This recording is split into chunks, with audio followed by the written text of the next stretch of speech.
জুবিন গাৰ্গৰ জন্ম কিমান চনত হৈছিল? উত্তৰ 18 নৱেম্বৰ 1972 চন। 2 নম্বৰ প্ৰশ্ন, জুবিন গাৰ্গে কৰা কোনখন চলচ্চিত্ৰৰ সংগীত পৰিচালনা কৰা নাছিল? উত্তৰ জোনদা ইমান গুণ্ডা। 3 নম্বৰ প্ৰশ্ন, জুবিন গাৰ্গে বিবাহপাশত কিমান চনত আবদ্ধ হৈছিল? উত্তৰ 2002 চনত। 4 নম্বৰ প্ৰশ্ন, জুবিন গাৰ্গৰ প্ৰথম এলবামটোৰ নাম কি? উত্তৰ অনামিকা। 5 নম্বৰ প্ৰশ্ন, জুবিন গাৰ্গৰ প্ৰথম গীত বাণীবদ্ধ হোৱা অনাতাঁৰ কেন্দ্ৰটোৰ নাম কি? উত্তৰ যোৰহাট। 6 নম্বৰ প্ৰশ্ন, নায়কৰ চৰিত্ৰত অভিনয় কৰা জুবিন গাৰ্গৰ প্ৰথম চিনেমাখনৰ নাম কি? উত্তৰ তুমি মোৰ মাথোঁ মোৰ। 7 নম্বৰ প্ৰশ্ন, জুবিন গাৰ্গৰ প্ৰথম কবিতা পুথিখনৰ নাম কি? উত্তৰ শব্দৰ অনুভূতি। 8 নম্বৰ প্ৰশ্ন, জুবিন গাৰ্গে ভণ্টি জংকী বৰঠাকুৰৰ স্মৃতিত কোনটো গীতৰ এলবাম মুক্তি দিছিল?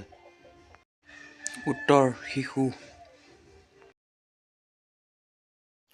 9 নম্বৰ প্ৰশ্ন, জুবিন গাৰ্গে কোনখন চলচ্চিত্ৰত অভিনয় কৰিছিল?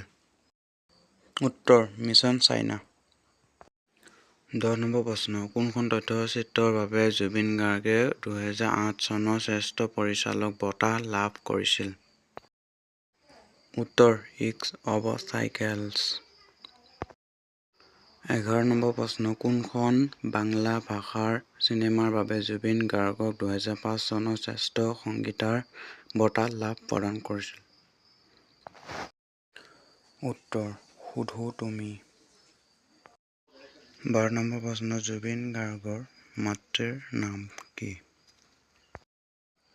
উত্তৰ এলি বৰঠাকুৰ। 13 নম্বৰ প্ৰশ্ন, কোন চনত জুবিন গাৰ্গক ৰেনেছাঁ অসম বঁটা প্ৰদান কৰা হৈছিল? উত্তৰ 2014 চনত। 14 নম্বৰ প্ৰশ্ন, জুবিন গাৰ্গৰ প্ৰকৃত নামটো কি? উত্তৰ জুবিন বৰঠাকুৰ। 15 নম্বৰ প্ৰশ্ন, অসমৰ কোনগৰাকী শিল্পীক লুইত কণ্ঠ নামেৰে জনা যায়? উত্তৰ জুবিন গাৰ্গ। বন্ধু বান্ধৱীসকল, যদি মোৰ চেনেলটো ভাল লাগিল ছাবস্ক্ৰাইব কৰিবলৈ নাপাহৰিব আৰু লাইক এটা কৰি কমেণ্ট এটা কৰি দিব।